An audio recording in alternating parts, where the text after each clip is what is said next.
Yo, this is Art the Architect with More Than a Haircut podcast. I got my brother from my other mother, Terrence Wilson. I call him Peace. Wave Musa, aka Wave and Wonder, aka man, where can I get that shirt from? AKA Boy, crazy. I know California hot as a mother right now. Oh yeah. Oh yes. So, Peace, man. Happy to be with you for what this is our second interview? yeah, it need to A be. third. It's our third. I want to say All right, so the second. yeah. So I got a picture for you, another picture so you can laugh at it. It's like California be like, and the house real small. It's 499,000. Hey man, look, that's That's true. like when I like hey, it's true. When I first moved here, I told my wife, now my wife, I said, look, it doesn't make sense to buy anything here because things are so expensive. Like the cheapest condo was like in our area, Inglewood, it was like 350,000, and that was for one bed. One bedroom, And oh man, yep, this about right. but Then the cheapest house that was for sale was like 500,000, and I think that was like out of three bed, one bath, or like it didn't make any sense. So I was like, hey, we just gonna invest in rental property in Memphis and use that to finance our lifestyle out here. But since we out here, I've been out here 2 years. She's been out here three. Now the conversation is, man, I just saw this nice house. It's just 700,000. damn. It's crazy. It's crazy. It's like it doesn't make any sense. You go in an area that's in the hood. Mhm. You can see prostitutes on one side, drug dealers on the other side, and those houses are 500,000 and up. So is it because of Uh, the speed of the city? Is it because of the area? Like what? well, think about it. Most people want to be in California. Most people want to be in like Hollywood, Beverly Hills. But Yeah. the thing is, because they can't afford to be maybe in those areas, they'll go. They don't mind going to, Compton, Watts, Inglewood. Okay. So in that process, we hear about gentrification, but it's like it's a whole different ball game. It's like, so in the area I live in, shit, they just built the football stadium. It was supposed to open in August, but with Corona, that's it. That messed a lot of stuff up. Then there are also plans of building a basketball stadium. So you think about it, an area that's already it's close to Inglewood, is close to the airport. So that's a lot of activity right there. Yeah. You have a lot of people moving there because it's close. You can actually, yeah, you can make a left. I'm sorry, we on our way to the marina, but like we moved next door to my wife's cousin's house. Okay. He bought the house over 20 years ago when almost nobody wants to live in that area. Well, some investors, he paid like 100 G's for it. Mm-hmm. Well, like last year, some investors, they gave him like 630 something for it, 632 for it. Yeah, and So five and, hundred and, thousand profit. and the folks that bought it. Head south on Mindanao Way toward California 90 Wait, sorry about that. No. No, you can turn that off. Yeah, just go straight and take a right. I'm gonna tell you. Sorry about that. Yeah, so they purchased it because they know that the area is a growing area. So they purchased it as an investment. So they're using it as an Airbnb, and it stays booked, it stayed booked consistently, with the exception of when everything was shut down due to Corona and whatnot. Yeah. But it has stayed booked consistently, and we even looked into booking it to have family come visit, and they're charging $220 a night. Like I said, so we're close. We're less than 15 minutes away from the airport. Uh-huh. We left less than 15 minutes away from a beach. Okay. Then what about 20, 30 minutes away from Hollywood. Okay. So it's like if somebody wants to be in the area, you know, they want to be in Hollywood, but they can't afford it. You got somewhere to Hey, go. yeah. So I, like initially I was like, man, what could I call this podcast? And I was like, what's your formula? You know what I'm saying? And I feel like you were big on giving me a formula to help lay out a blueprint to doing things going forward. So that's kind of like where I'm directed in the podcast. You know what I'm saying? Also, I got an ebook coming out called "What's Your Formula," plus online, pretty much like a online convention. I call it a small online convention where I know you said you were in on being a part of it. So Yes. Oh, yes. we'll get into And I that. owe you a quote as well. I just thought about it. Yeah. So this is one of the first, I say, topics I want to discuss. It's a post that I saw. The chick said, my coworker is Indian. She had a baby 6 months ago, and her parents came from India to take care of their grandchild for the first year, so they wouldn't have to put the baby in daycare. When the baby turns 1, they plan to take the baby back to India for a few months until they can find a nanny that follows their Indian culture. Someone else I know is Chinese. Her daughter is 1 and will return to China with her mother to stay until until she's of school age, so they can work and save on childcare. I'm sitting here trying to figure out why so many Black Americans have this "you had a baby, you struggle on your own" mentality. Where did our village go? And they said it burned down clearly. So like, I think about what we always talk about with the formula, with the crypto, with the stocks, with just different apps that we use. So like, how do you feel about what I shared, and what are your thoughts on it? Well, I've seen that post, and it really resonates and speaks to what culture is about. Yeah. When we look at other groups and we look at their level of ownership, what's missing in that piece of the conversation when individuals are like, why can't we do that? Is because that's embedded in their culture. Gotcha. They have a culture which, well, first, when they come to America, they know that they have limitations. And first of all, they see America as the land of opportunity. One. So those who come here, they come here with a plan. Yeah. Even if they come here with no money, they're willing to work a few low-paying jobs and live on a small percentage of their income and save. Not only save, but connect with others who are doing the same. Whereas they pool their money together, and in what we call a susu in African culture is being devalued. Those who run in schemes, but in creating their own rotating savings and credit associations, to whereas they can finance each other to partake in what they see as the American dream. So is that starting a business, purchasing a home, or sending their kids to a good school, getting a good education. Yeah. I feel So that's the piece many of us is missing. That it's about family coming together. It's about saving, being able to save money. If you have a mother, father, brother, sister, and whatnot, and all are living in separate homes, paying separate bills. Of course, if they come together, that's saving on their living expenses and providing the opportunity, that additional capital that they can use towards investing in a business. Yeah. Those who, so those examples in that meme are speaking to, they see culture is so important, that it's very important that that child has a nanny that knows their culture, that they know their family, so that they had the opportunity to put some values into their child's head before they enter what school system, whether it's a public or private school system.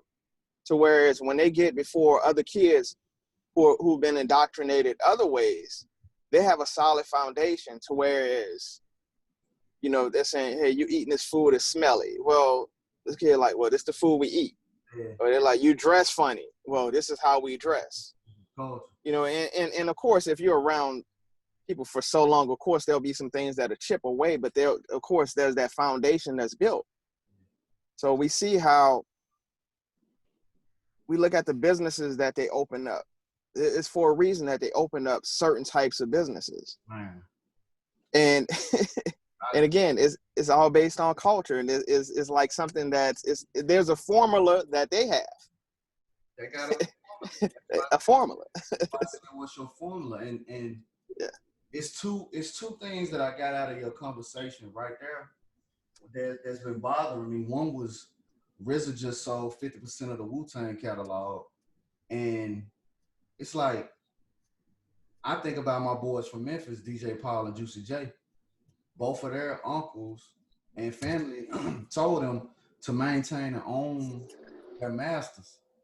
So by them owning their masters, they forever got money coming in and got work coming in. So now they influencing the music industry currently to this day. Yes.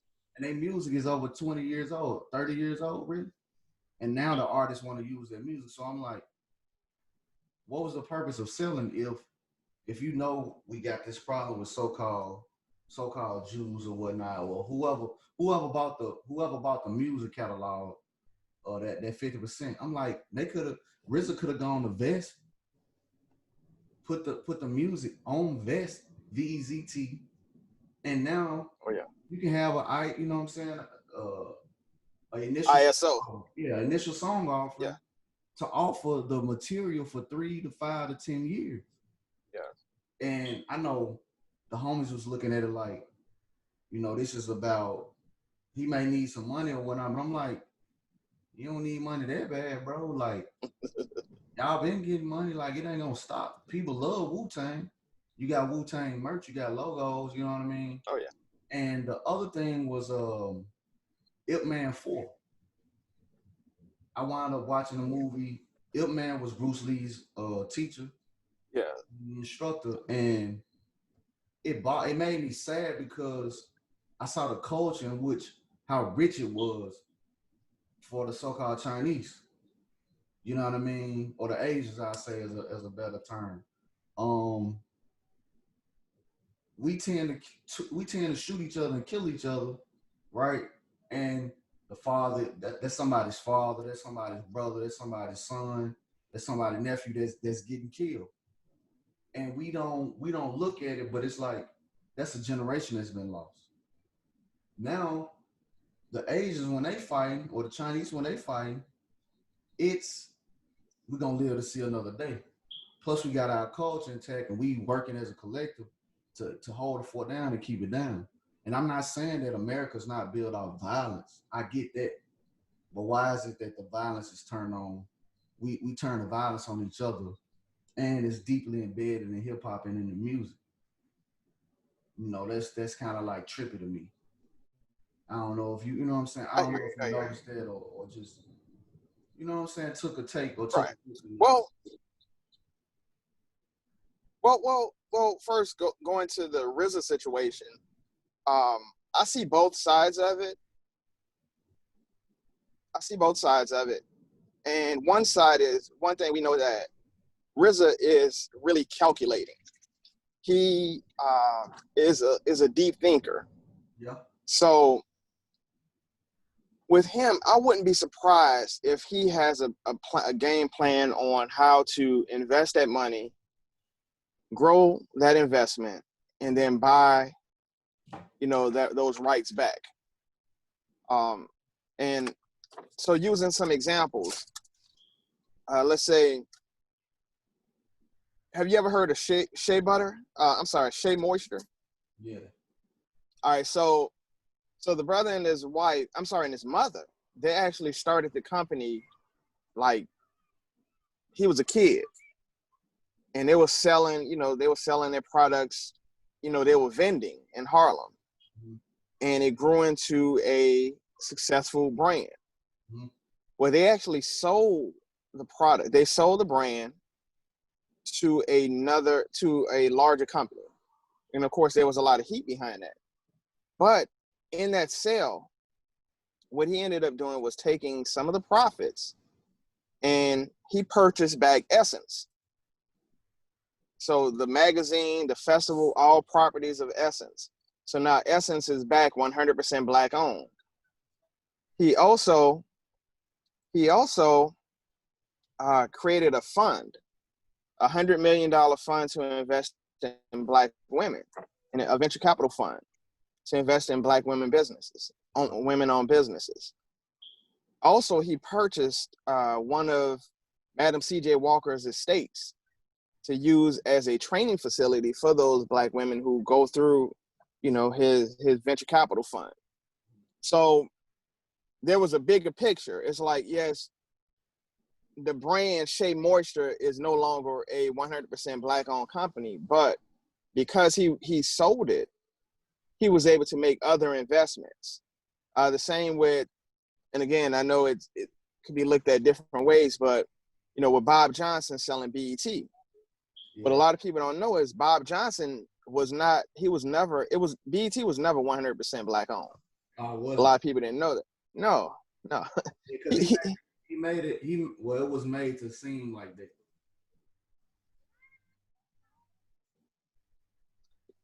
Well, you froze. You are. I said it was made to seem like that. Can you see me? Yeah, I can see. Okay, I hear you. Yeah, it was made to seem like BET was Black owned. Yeah. So what he did, he worked close with the government back in the days, and there was some opportunities opening up for people to own television stations. And actually, he was approached with a business plan of somebody who had the idea of a television station just geared towards the elderly. So what he did, he basically asked, "Hey, can I use this business plan? And I'm going to make some, but I want to make it change it for Black people." And basically, he took those people's business plan and just wherever they had. Wait, you see somebody comes? Okay, wherever they had somebody. For the elderly or whatnot, he just plugged in Black. And his initial investment was like $15,000, and he borrowed that. So it was like, 20, 30 years later, he was able to sell his portion for $1 billion. And from that, he divorced his wife, so she got half. So he didn't make the billionaires list. Mm-hmm. But he was able to take that investment, and he was able to invest in sports teams, hotels, restaurant, franchises. So he made some larger investments that he possibly would not have had the opportunity to, make, prior. So there's so many different takes on it. Yeah. Having access to capital is actually not as easy as many think. I'm in the loan brokering business. I help business owners, investors, access capital for their business growth, startups, and their investments. And there's certain things that banks want, and you'll be surprised at what somebody may have. Like we see somebody like a RZA and we think, hey, man, he's a multimillionaire. He has these projects with Wu-Tang. He has his own projects. Other people that came under Wu-Tang, then he did his acting. So, he has access to money. He has some relationships, opportunity, let's say, to invest in the next Uber. And he probably like, hey, I only have access. If I go to the bank, I can only get this much. But if I sell this portion of our portfolio, I'll have access to a larger amount, whereas I can have a larger equity investment in this company, which once this takes off, I'll be able to repurchase. So I'm sure that that's somewhere in the vein of where he's at. But I also see where you're thinking of it is as well. And that the option of vest, that's a good one as well, that a lot of people are not taking advantage of. And a lot of people don't know about it.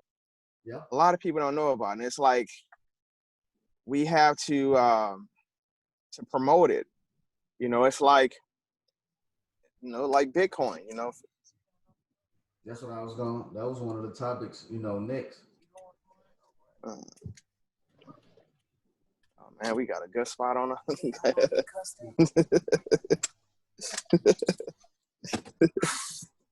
but like Bitcoin, you know, there were folks who were clowning me about Bitcoin in 2015.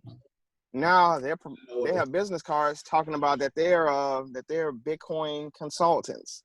What? And the thing is, you know, growth happens. I understand how growth is, so I don't knock people for that. But like, of course, I'm gonna look at them funny, like, bruh, you know, a few years ago you were clowning me, Yeah, you calling it damn. but now you teaching folks how this works. That was that conversation we had. I'm like, man, what the hell is a Bitcoin? Are you saying something else? But I just you said this is money, this is worth money. Like I would have got it. But you know, speaking of Bitcoin and one of the cryptocurrencies that's I say for me has been a conversation piece for the last couple of years is Ripple. And I know you're familiar with it. So one thing I saw is that Bank of America partnered with Ripple, as well as who runs Ripple. It was three companies: American Express, PNC, and MoneyGram. And I don't think people are aware of like the transitionings that are happening. You know what I'm saying? I saw analog and digital. That was with the TV. And now it's like we're going from paper money to digital money, but it's been a slow process happening, like slowly but surely. You go to a store, they say, we can only take your card or just exact change. And it's like Talking about a coin shortage. Yeah. you motherfuckers gotta. I know you can make the coins. Yeah. Y'all produced all this paper money, but I go along with it and just to understand. Like I understand what's going on. Yeah, we're in what's called we're still in the early mass adoption stage.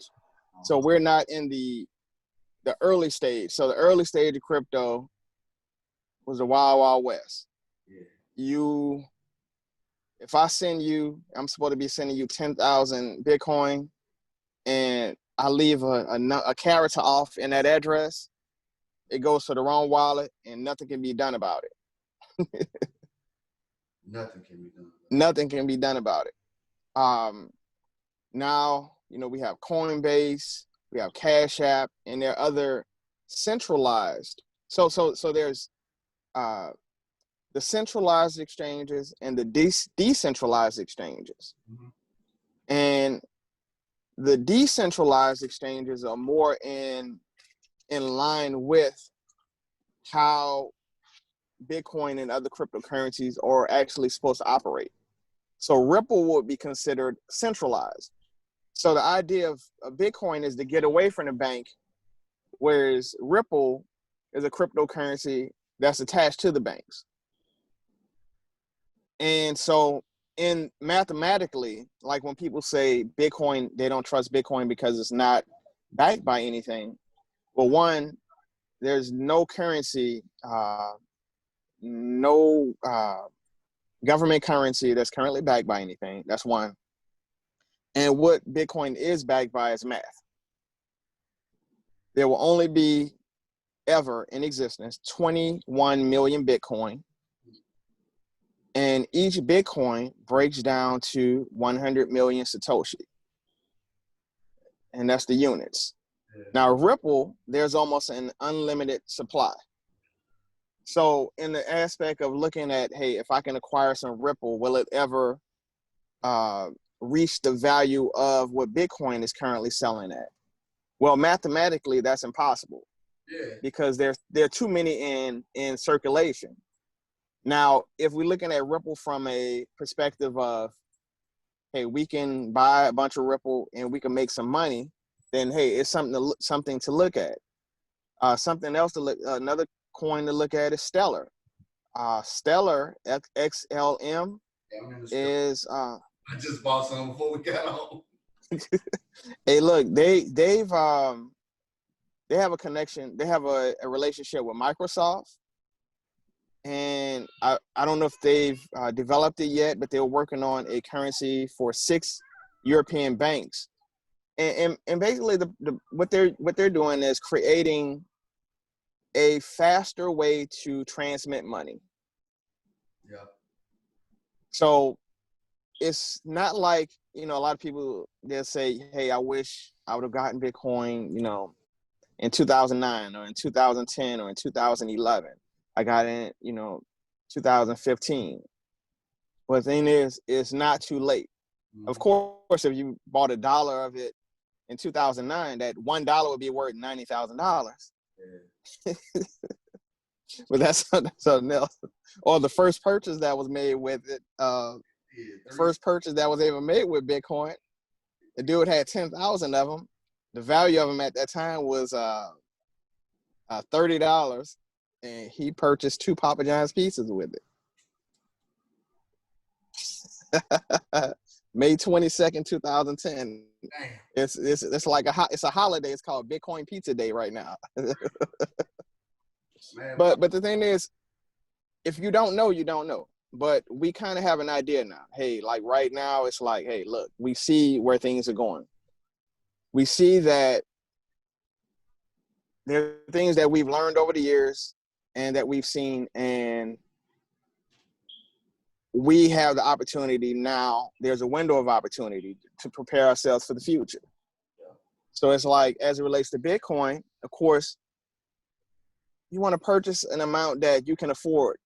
Look at it first as, if you can afford to lose it, buy as much as you can. But don't go in debt. Don't hurt you, harm yourself. Take money out of your household, thinking that. Let me swipe this credit card right quick. No, not at all, not at all. But you have it as in your budget. My wife, there were times she'd be like, Terrence, why are you buying? Can you stop buying Bitcoin in stock? And I'd be like, no. No.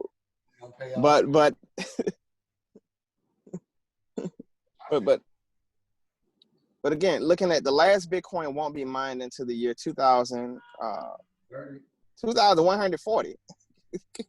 What? Yeah. Yeah. Dang. So there's still that opportunity. When I got into it, $4.50 a coin. When Ethereum came on the market, I was telling you the other day, when Ethereum came, it was $12 a coin. I'm so mad. I want to kick my own self in the ass. Well, look at it like this. There are other coins that are coming up. There are coins that are coming up that are currently, you can get several for a penny. Yeah, I know. And the matter is, it's about really taking the time to study. What is the purpose of these coins? That's why. I'm sorry. No, that's why I like Ethereum. Ethereum having the access to what is it? The smart contract. So exactly. We doing contracts every day, whether that's verbal, you know what I'm saying, that where people don't even understand, like, this is a smart contract. The smart contract is gonna deal with births, deaths, all kinds of things. So why not study the technology and invest into it? So it's not like just throwing your money away. You're actually helping it move forward, so it can be a utility, like I say, quote unquote, utility stock or utility currency. And exactly. You know what I mean? Exactly. Well, Ethereum is a platform. First, it was the second. It was the second major cryptocurrency to come along, and it had a specific purpose. So on Ethereum, a lot of other coins and platforms and projects are being developed. So on the Ethereum blockchain, a lot of the services of the financial, or how should I put it? There are a lot of services offered by the financial services industry, but they're not offered to the masses. They're offered to those who are upper income. Well, there are platforms that are being developed or projects that are being developed on top of the Ethereum platform that makes those projects, those opportunities accessible. I'm gonna tell you what that made me think. What's that? Salt corn. Being able That's to where I'm going. get a loan. You did. Yes. Yes. Yes. So you being able to get a loan based on the cryptocurrency that you own, where it's not looking at your credit score and other factors that lending institutions are looking at. So there are others. There's DAI, DAI, and I can't even think. There's a bunch of them. To whereas you basically place your cryptocurrency in that wallet, and then you can borrow against a certain percentage of the value of that wallet. So it's still growing in, it's still, if that cryptocurrency increases in value, you'll experience that. And there are platforms where they actually pay you a percentage for holding. They call it staking fees. Like on Coinbase. Yeah, that's exactly. So what So it's a. I'm sorry. Go ahead. My bad. Go ahead and Yeah. finish. They call it decentralized finance, DeFi. It's a whole movement called DeFi. I sent you an ebook on it. I got so much. I come across, so much information, but they have it like set up to where, let's say you have 10,000 DAI coins. You can stake the coins, and then you could borrow like 7,500 from it. So as that DAI, if it's increasing in value, when you pay it back, it's yours that you're paying back. And so you're being rewarded for the staking. You benefit from it, the increase in the value of the coin, and you have access to be able to use it in real time. To where, let's say you need that money for something else, or you're going to trade cryptos, or you're going to purchase some other cryptos with it, or you're going to just cash it out and use it to pay some bills.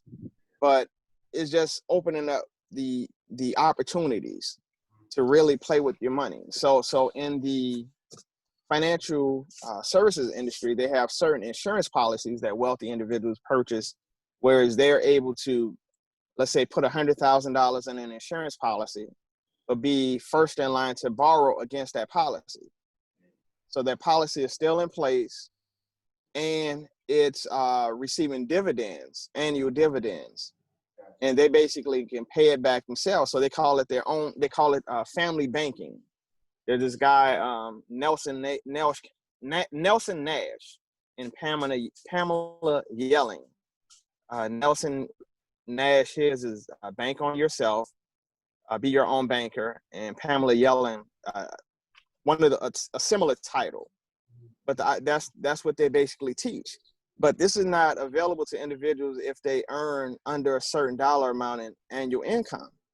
But in the cryptocurrency world, this has been, as of now, there's a window of opportunity where this is open to everyone who owns cryptocurrency to almost do something similar. Yeah, so it's like we can be our own banks, and that's something I've been telling you. Hey, Bitcoin or other cryptocurrencies. The idea is that, hey, you have a wallet on your phone. I see you. You're selling some, Ari. I can send you some cryptocurrency. You sell me some of your art, send me some of your music, T-shirts, whatever, and vice versa. And we don't have to answer to a third-party intermediary. So we don't have to answer to worry about if my bank will shut me down because we're making that transaction, or if a government agency would do the same. Now, if we're using Coinbase or Cash App, then that's different, because our information is there, and they've agreed to hand our information over to the IRS and other parties. So that's something different, but still, there's some good times that we're living in, and I'm excited about it. Yeah, that's why I was looking at Dash, and as well as like steaming. Steaming being like, to me, if the children tap into it, like their age group, they could really make some money. Yeah. By just posting and everybody liking it within their community of people. Yeah. And they can really grow some, in a financial aspect. So what I see now with Rod doing coding now, I'm like, all right, damn near about to take him out of school if need be, and have him doing a homeschool, but like coding is in the midst, math is in the midst, reading like different subject matters and topics to where it's like you're not learning to memorize, you're learning to think. And what you thinking, you're gonna come up with something that's needed for the near future. So Exactly. what you know about blockchain technology, son? What you know about, because I told him yesterday, I said, what you don't realize is that your grandparents, your great uncles, your uncle, your auntie, we gonna rely on you and your sister for the financial information and financial structure going forward because of what you learning now. Yeah. So I'm like, man, I'm looking forward to it, bro. Yeah, Steam. Look, that Steam is the way. Technology is the way. You mentioned Steam. It's like, so. YouTube is a powerful platform. You know the backstory on how it was created. No. So you remember Nipplegate with Janet Jackson? Yeah. So this dude, he was searching for that video clip, and he was like, there should be a central location where people should be able to go for clips like that. They want to see something, they should be able to find it. And from there, What was it like? so, I can't think. What was Nipplegate? Was it 05?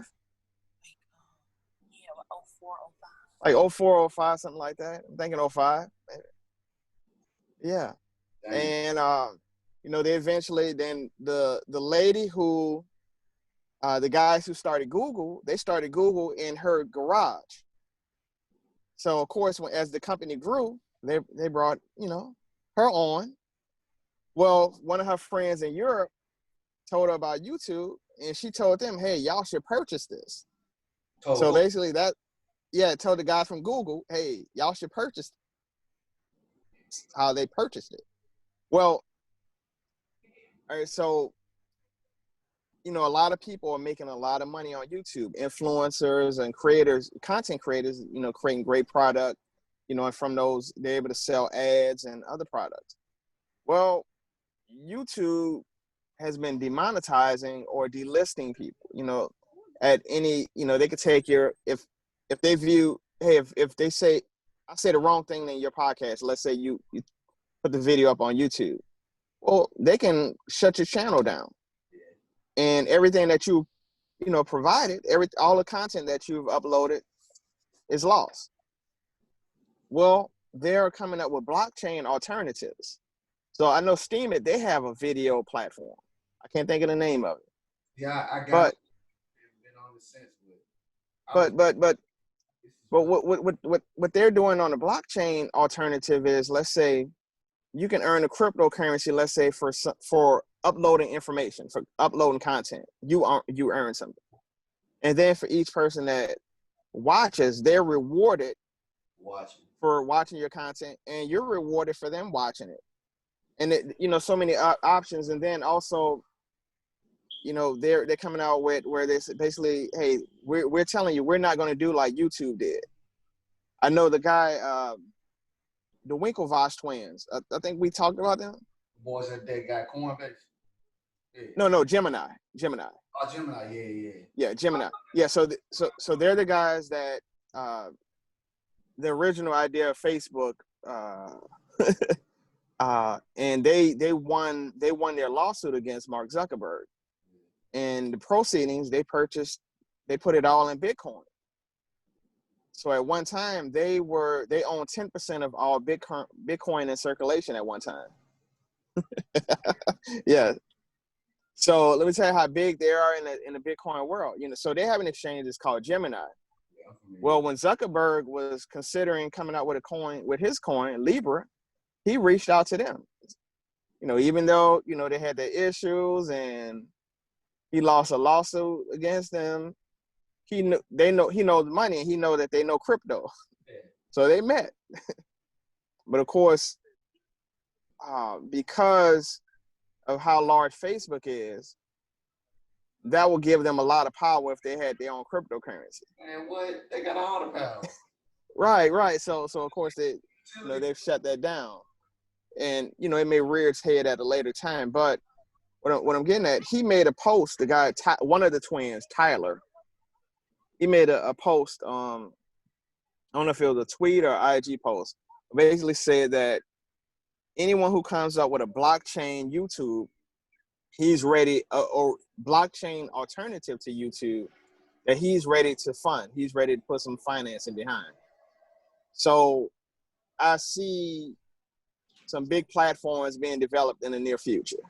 So this sounds like that thing Nipsey was talking about. Big companies gonna fall, new companies gonna rise. Yes. And Yes. it's almost like you taking a physical world and you building it in a digital. Exactly. So there, exactly. So there are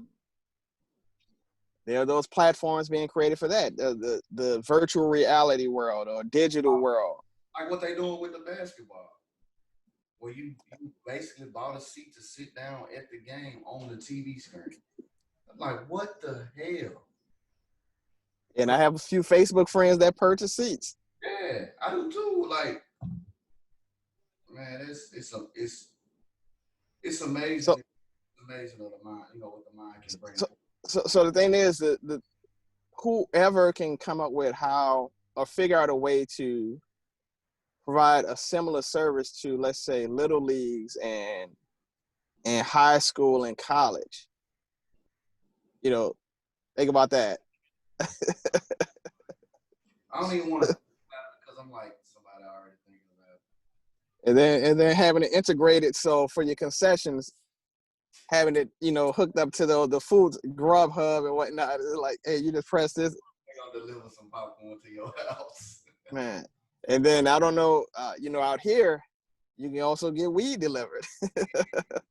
I've been seeing a bunch of them pop up. I've been seeing some companies pop up. You know what I'm saying? It's, similar to that. So, man, I think I just feel like it's a big transition. If you didn't decide to do anything during this quarantine or during COVID, I think that was a personal. So You're right. But I look at it like this. So there are a lot of people that, how they say, some people that they don't know fat, meat, greasy. I think some people, at least everybody should know now, is like things that are changing. Yeah. And so we still, there's that opportunity even this year. A lot of us, We got 3 more. December. Well, we have over 100 days left. Have over 100 days, and you look at it, they say that those in the self-help field say that it takes 21 days to form a habit and 90 days to form a lifestyle. Yeah. So we have the ability to change within this year still, to learn a new skill, to develop new habits. There's some things. Hey, yesterday we started, me and my wife, we're about to make some drastic changes. We're growing a business and we're building up the infrastructure to where we can bring other people on, to hire virtual assistants. We have family members helping us out, and basically building up to a foundation, an infrastructure to where we can grow properly. And I'm still excited. A lot of people, they're like, man, look, 2020 need a do-over and all this. Yeah, there's some. Yeah, I understand all of that, but if you didn't take time out to go and study coding or do something with the time that you have versus, yeah, you got this money, you got this check, and you went and got your ass and your titties done or your forehead done, or you went and got some hair care. It's like, bro, you could have invested. Like me taking my son to this coding class the past couple of days, I'm investing into his future, which is now, not 10 years, it's now. So that's what I feel like.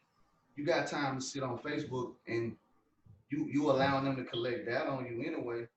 Why not do something with it? Versus Exactly.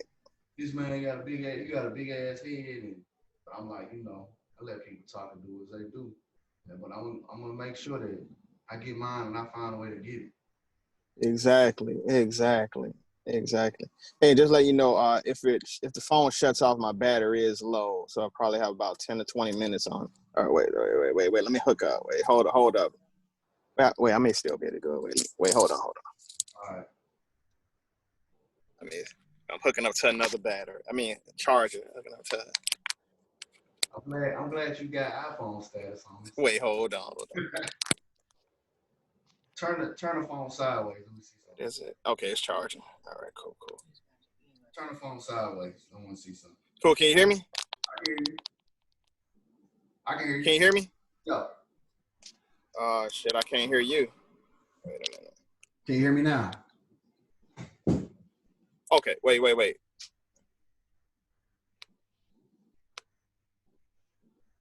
I ain't playing. You can't hear me either? You can't hear Wait. Hold on. You can't hear me. No, I saw.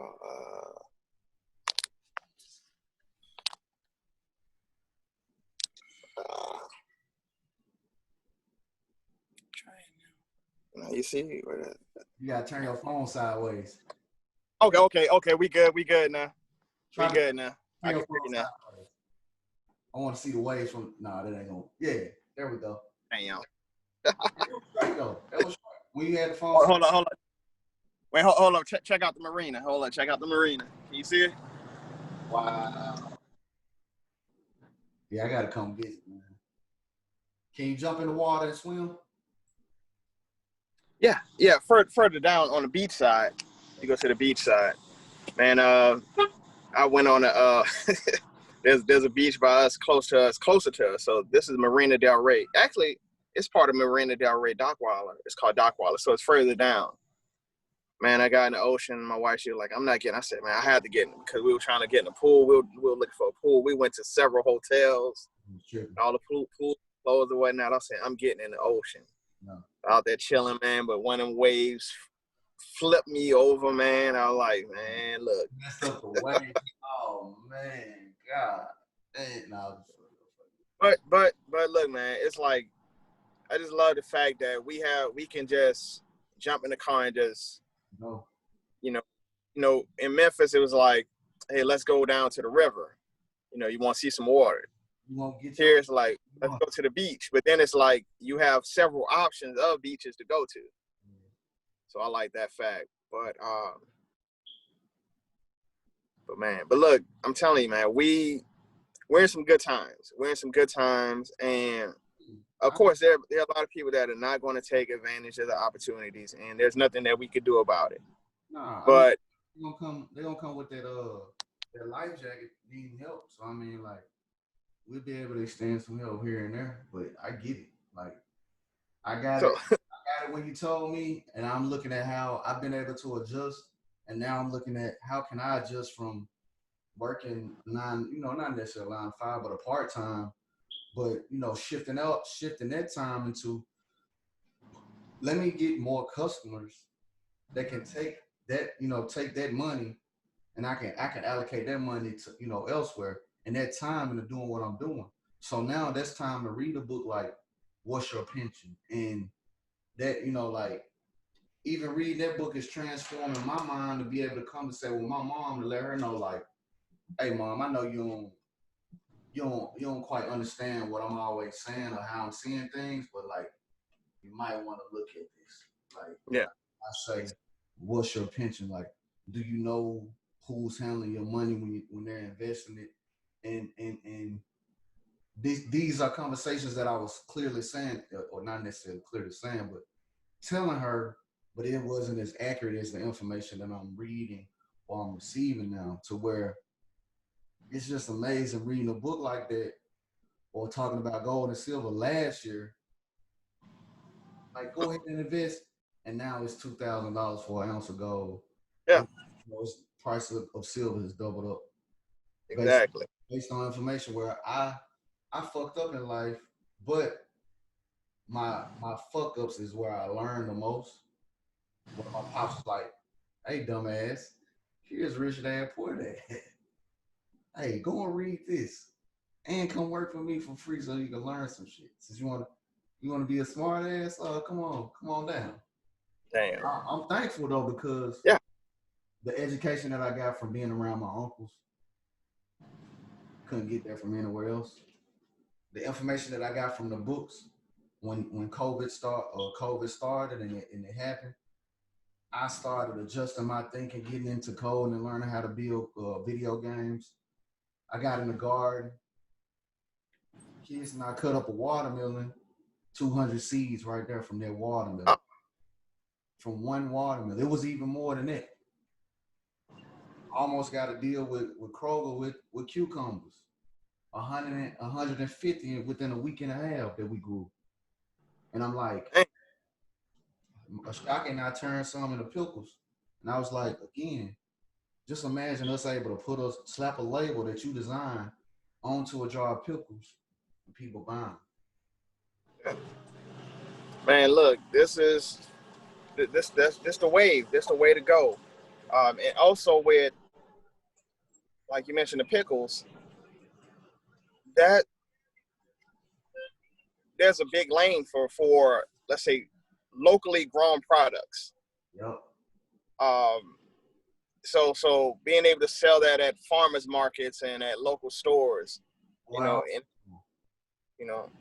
There's so many options with that. But going back to Rich Dad, the Rich Dad series of books was a total game changer for me. Yeah. I read it 2004. I read Rich Dad Poor Dad. Then I read the Cash Flow Quadrant. Then I read it was something Retire Rich. I believe it was Retire Rich. I have him at his house. He and his wife retired at like 47 and 37, right? Yeah. Right. So the book Rich Dad Poor Dad, it initially was just going to be the manual for their game, for their board game. I saw that from you, and I saw that in a book too.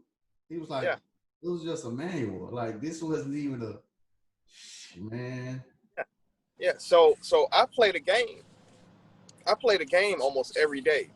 The game is free online to play. In a board game, you get the board game. I'm gonna go ahead and invest in a board game, but it basically allows you to. And there's a version for younger kids as well. I got to find that link. I have that link at the house. I'll send that to you as well. But to your children, they'll be able to play the regular game. Yeah. But it's just the basic idea of the premises that he teach, the principles that he teach. You take your earned income and turn a portion of it into passive and portfolio income. Portfolio and passive income. And his philosophy is you build a business and you invest. Mm-hmm. And, teaches the multiple streams of income. So the idea is that you invest for the purpose of generating passive income, and with the goal being to generate enough passive income to cover your living expenses.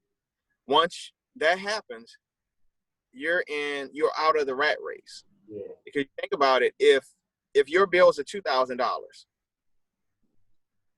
it's solid, for sure. Yeah. Consistently, your bills are $2,000, and maybe that even includes some extras, but $2,000. Well, if you develop a business where it's consistently, your income from that business, your revenue will be $2,005. Mm-hmm. Well, you're out of the rat race to that extent that you're not dependent on, your job to pay that. Yeah. Now, it's not like one of those, okay, just quit your job now, but you have more freedom. Mm-hmm. So now you can make larger investments mm-hmm. to really, to generate more passive income, to far, exceed that. So you have, and then once you get to that point, you're able to take advantage of opportunities that others cannot, with the goal being to become like an accredited investor. You become an accredited investor. Mm-hmm. At that level, you're able to invest in startups. So like the individuals who invested in, let's say, Snapchat, every dollar that they invested in Snapchat returned $1.6 million. Every dollar. So one of the founders, one of the examples is a school, a private school in Silicon Valley. Yeah, One of the Snapchat, his child attended the school. The tuition at the school is $17K annually per child. About between 5 to 9 years prior to Snapchat going public, and I'm thinking more so 5. He had to talk with the headmaster, and he said, look, why don't you invest $15,000 into my company? You won't regret it.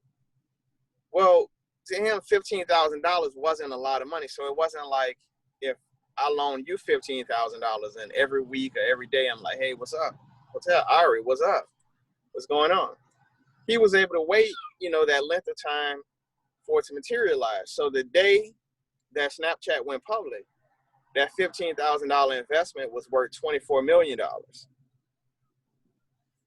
And that equates to $1.6 million per dollar that was invested. But that was an opportunity that wasn't open to the average investor, because the SEC looks at it like, hey, in the 30s, the Great Depression, everybody was investing, people were borrowing, and people were investing, and they weren't really prepared. Yeah. So now there are laws in place to kind of protect you. But the other side of that is, so in one instance, it's to protect you from losing all of your money, losing your family's, income. Yeah. But it also prevents you from being able to take advantage of other opportunities. So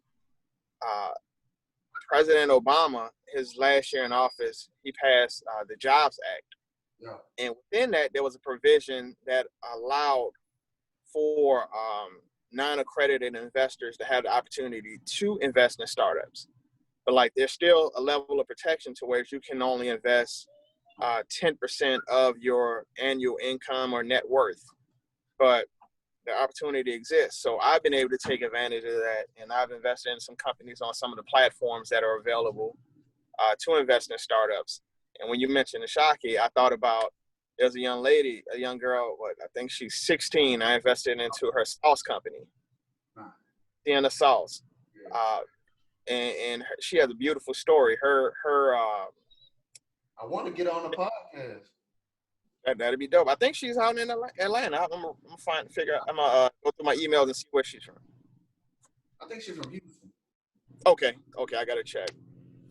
But her favorite wing place closed down, and she loved that place, and it closed down. And she tried to recreate the sauce, and she ended up coming up with something even better. That's cool. And so it's a hot seller on Amazon. It's being sold in a lot of grocery stores. That's cold. And it's a post that I saw on Facebook and Instagram and somewhere else, and it keep popping up. They have a lawnmower. It's an autonomous lawnmower. And I was telling Rob about, man, to purchase a share was like $5.80. And I was like, Rob, do you realize what they're saying? I said, just imagine you cutting the grass, but you're not having to go out. You're not having to go outside unless you want to just remote control it, or you can program it to do what you wanted to do. So I was like, just imagine you being able to say, I got 20 yards in the neighborhood that I want to cut. You take you ride your lawnmower out there, you cut the grass, it edges it and everything, and boom, you take it to the next spot. And you figure out how it needs to work and how it's supposed to work. I was like, I'm telling him, you have the power within you to do what you want to do now. And my whole thing is, I know it's going to take some sacrifice, and I'm going to be calling you because I'm going to need some help to you to get, to set the structure like I want to, and man, really make this thing happen and invest in them now. Because I just feel like the time is now, because I've never really agreed with how the school structure and us learning.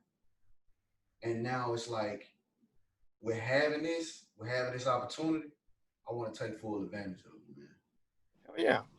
Hell yeah, man. This is the time. We're entering into what they call the fourth industrial revolution. Yeah. And basically that's automation, robotics and automation. Yeah. And we have to figure out our place in it, and to to make the solid investments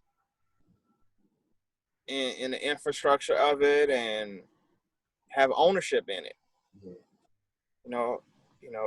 What they're saying, like 80% of jobs will be lost 80. to it. Yes. I So 20. I know me cutting hair, it's not gonna really you gotta put a bowl on somebody's head. It take the precise hairs off a motherfucker head. But what if a motherfucker got a squirrel like, Wade Musa? You gonna have a big ass patch in the middle of your motherfucking head. hey, look. I say, let's look at the Jetsons. Let's go look at a few episodes of the Jetsons. Look at that technology and look at Back to the Future. This is coming. But how will this? It's her. You're Right. You're right. I talked to a guy out here. He was a venture capitalist.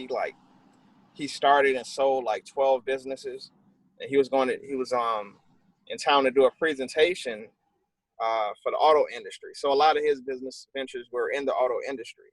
Mm-hmm. So basically, they were coming up with something to whereas you being able to purchase, let's say, you're doing a car purchase. So you being able to do everything except experience the driving of it, but actually, whereas they'll have a VR.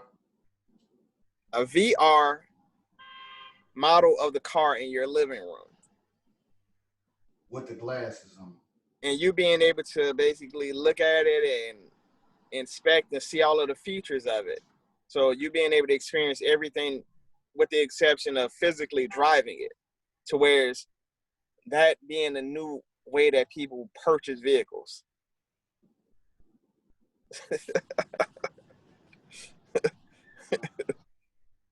So then you look back, you look at like different forms of technology and how, just think like a cell phone. Think of, now, it's been a while now. So, but I remember in high school, I can't even think how far back, but I know in high school, always having some change in my pocket to where if I'm out, being able to stop at a payphone. Yeah. Well, not everybody can have a cell phone. Even homeless people, I'm in LA, homeless people can get a cell phone because they get a government phone. Right. So I remember the first thing I thought about when I got here, I was like, I want to figure out a way to be able to make money showing them how to make money from their cell phones. That's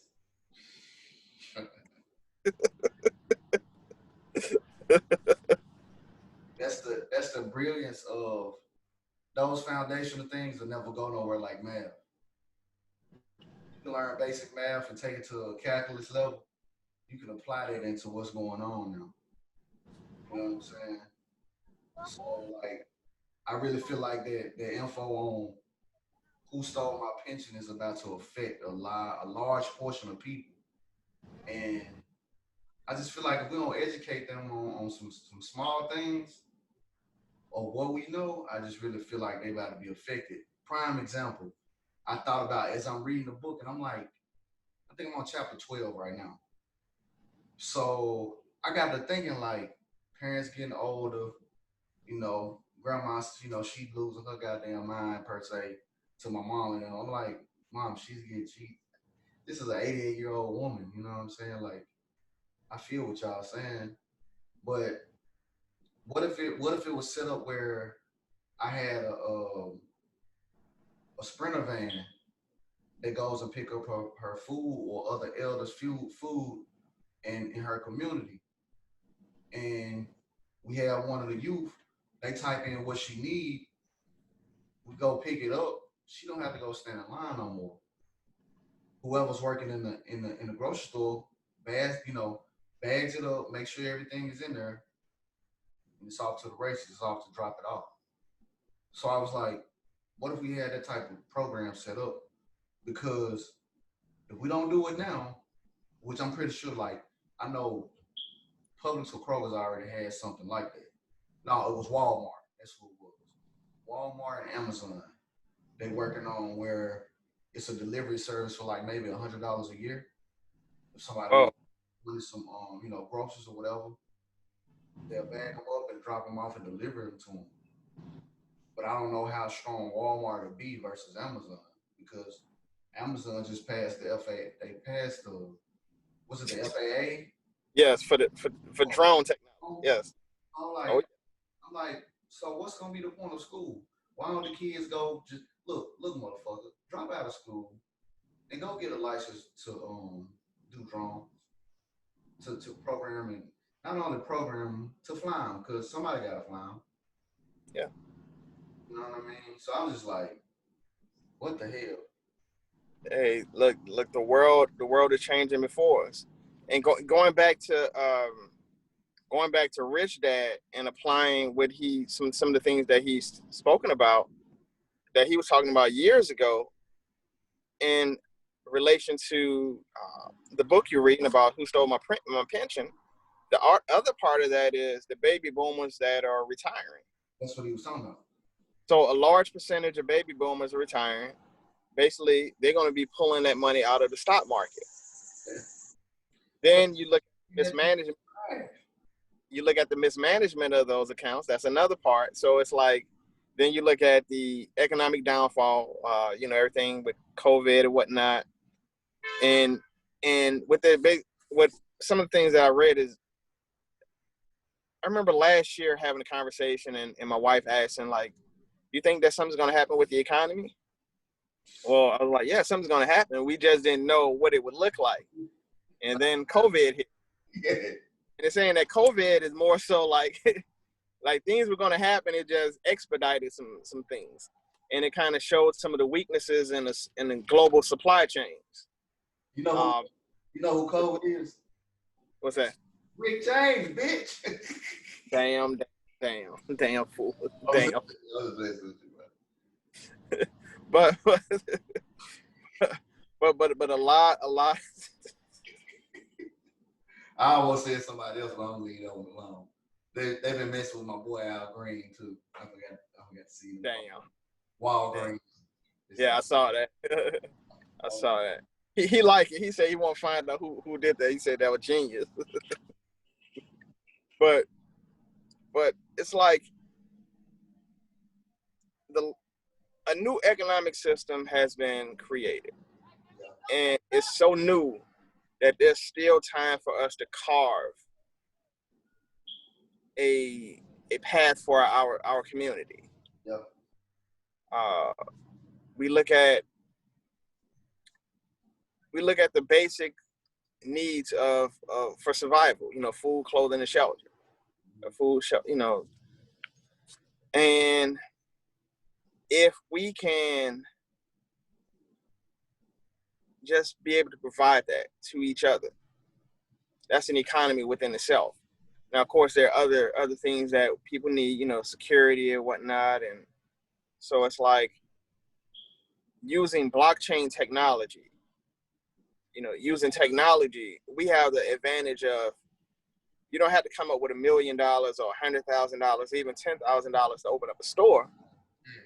You can open up an online store. You can do something that's $30 a month. Mm-hmm. Well, and then you invest in marketing. you can maybe through your online store be able to service more people than you can service through a physical location. Mm-hmm. So it's just a matter of adaptation, and being ready to adapt and providing those things which people need. You look at, I remember anytime, let's say this time last year, or if I just say February of this year, or March 1st of this year, yeah, it was nothing for me to go into a dollar store, because I would go to the dollar store to get hand sanitizer. And I was buying, $1 all day. It wasn't nothing for me to go to get rubbing alcohol for $1, or sometimes $2 for $1. Yeah. Well, now we're at a time, if somebody's selling $4, I'm gonna buy it. Yeah. Just like I could have took those cucumbers. They didn't have it in Kroger when I went. I could have sold them for $3 a cucumber. Profit. Supply and demand. Demand, supply. Yeah. You're right. Demand what I have, I'm the supply of what you need. Right. Why I say that is because the guy comes in with the gloves, and he like, hey man, these gloves ain't $10 no more. They 20, or they $40 a pack for 100. Yeah. And I'm dead. Why? Yeah. I use gloves because I want to keep their hair off my hand. Yeah. I want to protect myself. So you're gonna pay. you gotta pay. Man. So looking at like there's so many things. You look at, like I said, there's still that window of opportunity. Cryptocurrency is still in its youth. Yeah. It's only Bitcoin has only been around publicly 11 years. You look at where the internet, you look at the birth of the internet, you look at when we were introduced to the internet, and then you look at all of the developments that's taken place on the internet to where it's now you have grandparents on the internet. So look at blockchain technology, and look at, pretty soon there'll be grandparents talking about blockchain technology. Yep. But where will we be at in that conversation? So it's like in educating our community on cryptocurrency and blockchain, looking at this is a great equalizer. This is that opportunity for us to make up for, let's say, those who lost in the stock market. Not looking at it as a risky investment, but looking at it like being strategic. You look at some cryptocurrencies. What are the projects that this cryptocurrency is trying to? What are the problems that it's trying to solve? Mm-hmm. And how reasonable is it? Yeah. What type of infrastructure is this going to be a part of? And like, look, this is the new wave. So this cryptocurrency that today may be 8 cents, by the end of the year may be $2. But not looking at it from that perspective of a get rich quick scheme, but looking at it as like, I'm going to look at this as a long-term investment. I'm not going to invest in an amount that I can't afford to lose. Mm-hmm. I believe in this project, so because of that, I'm going to look at it from this perspective. I'm in it for the long haul. Mm-hmm. If I put $20 into this project and it failed, I haven't lost anything. Wow. There's a possibility that $20, let's say if that coin is a penny a coin, you do the math on that, 100 per dollar, 2,000 coins. Well, hey, if those 2,000 coins go to $1 a coin, how much I have? It goes to $10 a coin. Again, looking at it like, I like the project, I believe in it. If it goes up, you get to the point where you could take your initial investment out and you pull that out and just let the rest ride. And as it goes up, you can borrow from it or take, you can draw down from that portfolio. But, that's how I do with investments. I was in crypto, I got in Bitcoin when it's $4.50 a coin. It got to the point where it's approaching 20,000 a coin. I thought it was going too fast, so I took what I thought was a reasonable amount out. I still believed in it, but I just knew it just going a little too fast, so I pulled money out. And what I did, I eliminated debt. I paid off credit card debt, another debt that I had. So I was able to still grow my portfolio and get debt free. So whereas it made it easier for when I moved to Los Angeles or whatnot, it made it easier for me to live here and to start a business, grow a business, and to be really able to experience, what's to offer out here. Yeah. But man, I'm excited, man, about the formula. I can't wait to contribute to what it is that you want to, you provide for the community. We're in some good times, right? Yeah. So just I just want you to share with people where they can find you. I don't want to take up no more time. I just I knew it was time for another. Most definitely. We got to do it more often. Yeah. But on Facebook, I have a group on Facebook called the Money Tribe. It's #MoneyTribe. We share information on financial empowerment. I share a lot of ebooks that I have access to, a lot of apps that I use to invest and whatnot. We share a lot of good information to show how basically that can be used within our community to build wealth. My company is called the Funding Clinic. So the Funding